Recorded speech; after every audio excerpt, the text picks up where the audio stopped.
Okay, guess where I'm at? The Bronx, New York at Heaven's Tiny Tots Childcare Center. See, I told y'all, Childcare Cartel was not playing. This is inclusive of all childcare providers around the world. So we're getting ready to go in, see what they got going on and how they can help you in the world.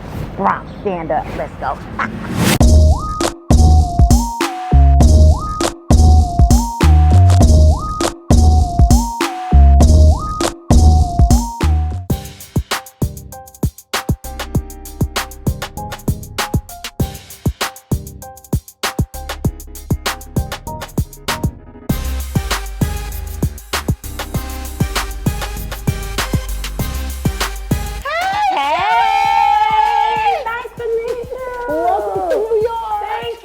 Welcome to Heaven's Tiny. Yes, thank you so much. I'm ready to get started. This is going to be a great interview. We're going to have some fun with it. I want to hear all the amazingness of Tameka. Let's do it. You ready to give it to me? Let's do it. Let's do it. All right.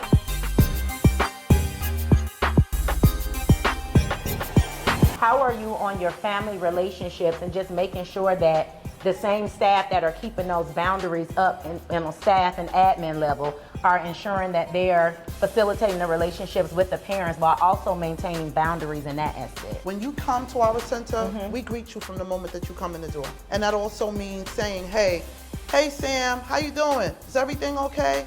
And believe it or not, sometimes our parents are not having a good day. That's right. And when parents receive that, it makes it easier for the line of communication, but also the line of transparency when it comes to their children and the teacher. You name it, our kids, when they leave us, they're part of our family, and we keep that dynamic going. Let's talk about the educational and literacy aspect. How important is that to you and the systems and the empire that you've built? You can't lead your team if you're not together. That's right. Right? The model for us is if they can at least read when they're starting kindergarten, we at least got to we're at least ahead of the game by making sure they're at grade level and not behind. Right. Sometimes owners can get so lost in the sauce, especially when they're wearing multiple hats and trying to scale and trying to be everything everywhere. A lot of times they don't have the bandwidth. We focus on activities that's going to cause our children to think. There are situations we have to think in a split second, and we have to know what decisions to make in order to,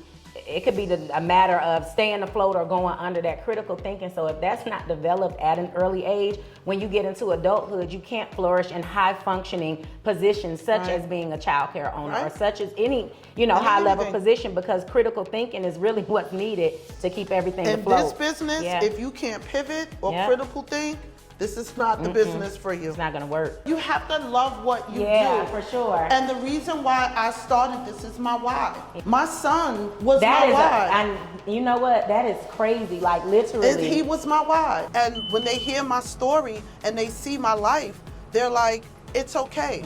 We've taken the stigma out of having a child on the spectrum. Right. And we all as adults still need help with certain things. Right. We all as adults need help with something. So how did you relinquish that control? Because a lot of people, especially when you're growing and you building, I done touched it. Seriously though, because I can understand, like most, especially black women, once we get to a certain level and we acquire, so we're alpha, we're strong, and we want to maintain that control. When I first started with one, I was doing everything. I was the bookkeeper, I was the accountant, I was the ed director. I did it all, right? But which I'm happy about because I learned every aspect. By the time I got to Center 3 and now had almost 40 employees, I realized that I can't do it by myself. I had my teachers calling me, my admins calling me, everybody calling me, and I realized that I was breaking my own chain of command at times. A lot of times they'll try, if they have your direct line of contact and they know you're the owner, they don't feel they need to respect anybody else's voice, because why would I listen to you when I can go straight to the person that's gonna give me the answer that I want, and 9 times out of 10 is probably gonna bend. What would you say the one thing that you did in making that transition, or even deciding, I want more, I wanna go bigger? I realized the kids in my community weren't getting enough. My child went to preschool all these years and no one identified to me that my child may have a disability or some issues. I found it, which is called Heaven's Tiny Tots. And I started off, literally, people knew I was good in my community. They knew I was home, so it became, hey Mika, can you watch so-and-so? And before I knew it, I had 12 kids in my house, literally in a month. What would you say to somebody that is trying to be a part of this childcare industry, but they don't have help or they don't have resources, what should they be looking for and what shouldn't they be looking for in terms of not being left behind and seeking help from other providers or other, communities? You want to focus on making sure your credit is right. You want to focus on making sure you have savings aside. It's a constant in and out with this business.